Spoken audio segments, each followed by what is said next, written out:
29 de maio do ano 1108 d.C. As tropas de Afonso VI de Leão marcharam desde Toledo para libertar Uclés do cerco ao qual os almorávidas a submeteram sob o olhar atento da guarnição de Alcazaba. Ambos os exércitos se enfrentam para decidir o futuro da cidade.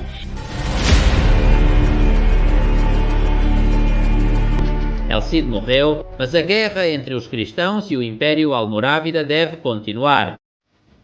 Após a morte de Rodrigo, suas tropas abandonaram Valência no ano de 1102, sendo conquistada pelos almorávidas. Portanto, esta é mais ou menos a situação da Península Ibérica. No ano de 1106, Yusuf, que havia derrotado várias vezes Alfonso, rei de Leão, morreu. E foi sucedido por seu filho Yusuf.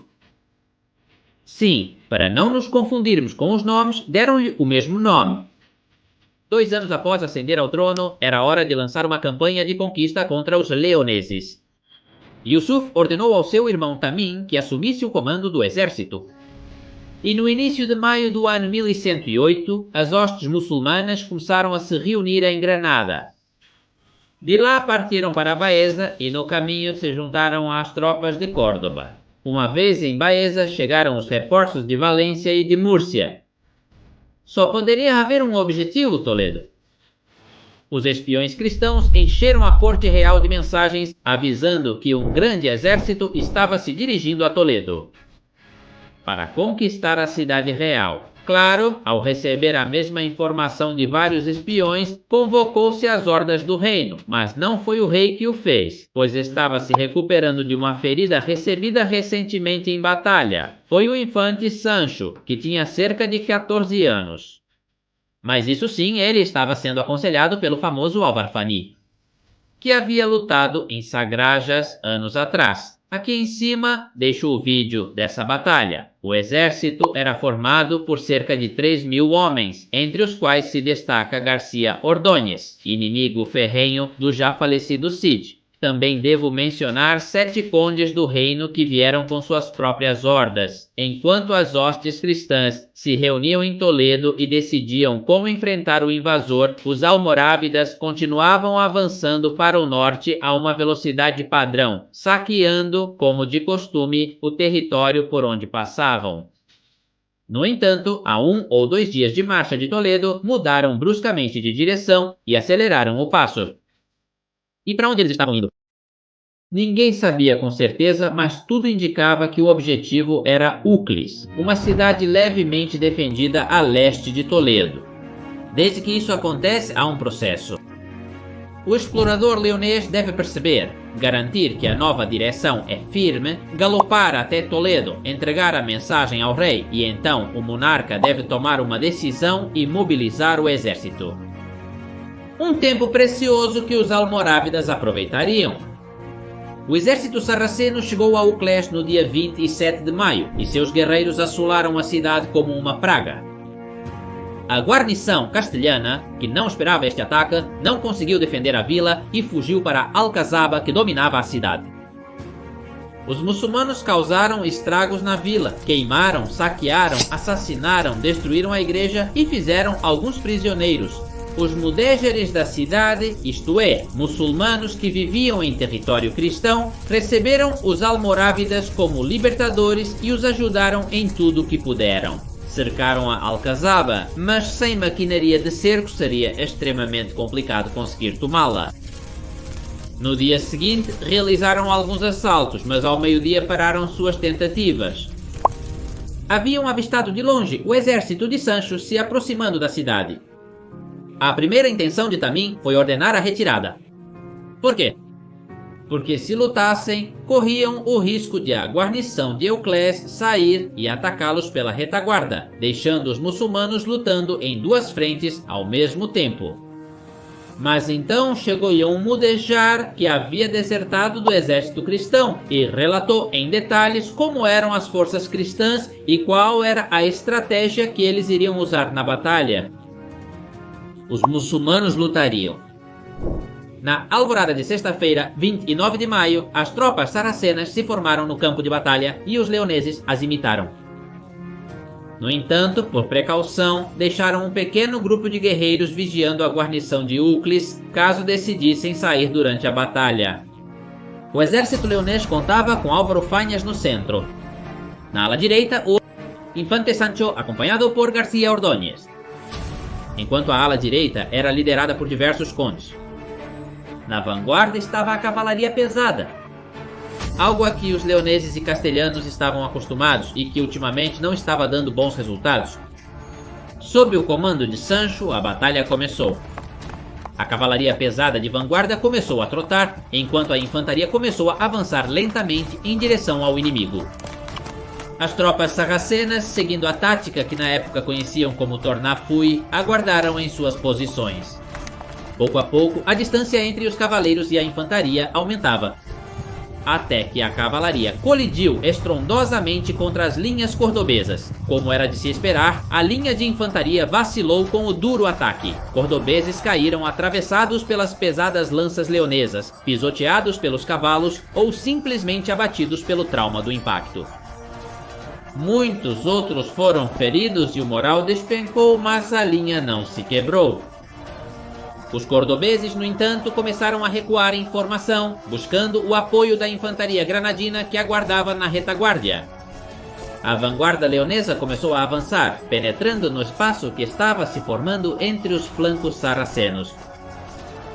Quando o resto do exército cristão estava pronto, a infantaria de flancos sarracenos atacou os flancos cristãos, enquanto sua cavalaria leve passou do flanco para as asas e se afastou do combate. Os cristãos, liderados por cavaleiros, lançaram sua própria carga. A infantaria de Álvar Fañas também atacou os cordobeses e granadinos, apoiando seus cavaleiros. E então, a armadilha do Tornafui se fechou. A cavalaria leve sarracena galopou em direção à retaguarda cristã e carregou contra os flancos e o centro leonês. Aqui quero fazer um parêntese. Sim, após a batalha, todos nós somos excelentes generais que havíamos vencido. A posteriori, todos somos inteligentes e valentes, mas homem, que é uma tática frente à qual os reinos cristãos já perderam várias vezes. Como, por exemplo, na que comentei antes de Sagrajas, agora, outra vez. Não mudam de tática? Pois sim, outra vez o exército cristão estava cercado, atacado de todos os lados. E o que acontecia com a guarnição de Euclés? É verdade que se tivessem feito uma saída, poderiam ter tentado salvar seus irmãos de armas, mais pela queda de moral sarracena ao serem atacados por dois frentes do que pelo dano real que poderiam fazer. No entanto, decidiram ficar atrás de seus muros e esperar o desfecho da batalha. A situação era desesperadora, mas ainda ficaria pior. O infante Sancho estava lutando, mas seu cavalo foi ferido e o derrubou no chão. García Ordóñez, seu fiel protetor, saltou de seu corcel e, espada em mão, tentou protegê-lo. Lutando com espada e escudo, conseguiu abater vários arraceiros que tentaram acabar com a liderança leonesa, mas então cortaram seu pé. O conde, ao não conseguir se manter de pé, se jogou em cima do infante para cobri-lo com seu próprio corpo. Lá, ele recebeu numerosas espadas e lanças pelas costas que acabaram com sua vida. A palavra se espalhou e os homens de Alfonso se apressaram para salvar o infante. Conseguiram fazer um círculo em torno dele, o colocaram em um cavalo e ordenaram a retirada. Os cristãos, como puderam, conseguiram atravessar a retaguarda muçulmana e fugir da batalha, mas também ordenaram uma perseguição sem quartel. A maior parte do exército marchou para Toledo, mas como o infante havia sido ferido, ele e seus 7 condes desviaram para o castelo de Belichon, que estava perto de Euclés. No entanto, suas montarias eram mais pesadas e, portanto, mais lentas que as muçulmanas, e logo seriam alcançados. Os 7 condes fizeram um juramento. Decidiu-se que o infante continuaria a fuga até Belinchon e os condes dariam suas vidas para deter os sarracenos. Assim foi. Sancho prosseguiu a galope, deixando para trás esses 7 magníficos de leão. O local da última batalha desses 7 homens seria nomeado pelos muçulmanos como o local dos 7 porcos. Mas pouco depois, os cristãos o renomeariam como o local dos 7 condes. Os condes abaixaram o protetor do elmo, giraram seus cavalos 180 graus e formaram uma linha olhando para a cavalaria muçulmana que se aproximava em alta velocidade. Os condes apertaram o escudo contra eles, esporaram suas montarias e lançaram-se ao trote.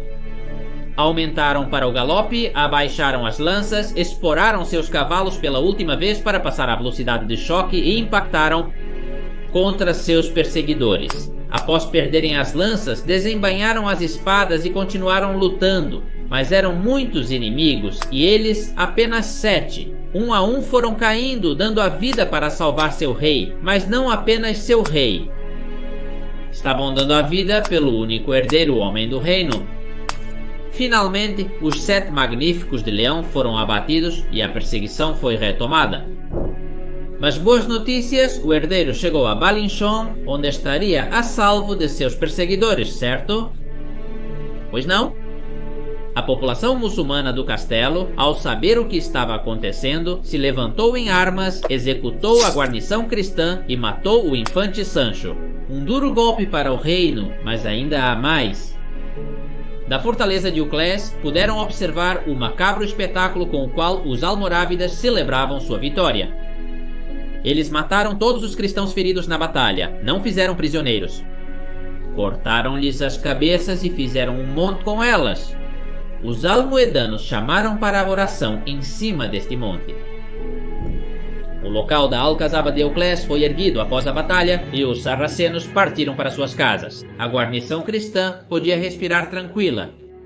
Eles haviam salvado a vida, pelo menos por enquanto, pois teriam que ver o que o rei faria ao descobrir que haviam abandonado o exército de reforço à própria sorte. Quando a poeira levantada pelo exército inimigo se dissipou no horizonte, os de Euclés abriram as portas e saíram da alcazaba. Uma mistura de soldados e civis rumou para o oeste. Mas então, a menos de 200 metros das portas da fortaleza, ouviram o grito de batalha muçulmano. Os exércitos de Múrcia e Valência haviam ficado agachados nas proximidades e agora avançavam contra eles. Houve poucos prisioneiros. Em um dia, as cidades de Euclés e Belinchon caíram nas mãos dos almorávidas. O único herdeiro masculino do reino havia sido traído e executado, e após a derrota, outras cidades como Cuenca cairiam nas mãos dos inimigos. Alfonso foi obrigado a nomear sua filha Urraca como herdeira do reino. Mas o que estava acontecendo? Bem, senhoras e senhores, ela estava casada com Alfonso I, o lutador, e claro, o filho de ambos herdaria as coroas de Aragão e Leão, algo que não agradaria aos nobres do reino. Mas isso veremos em outro capítulo.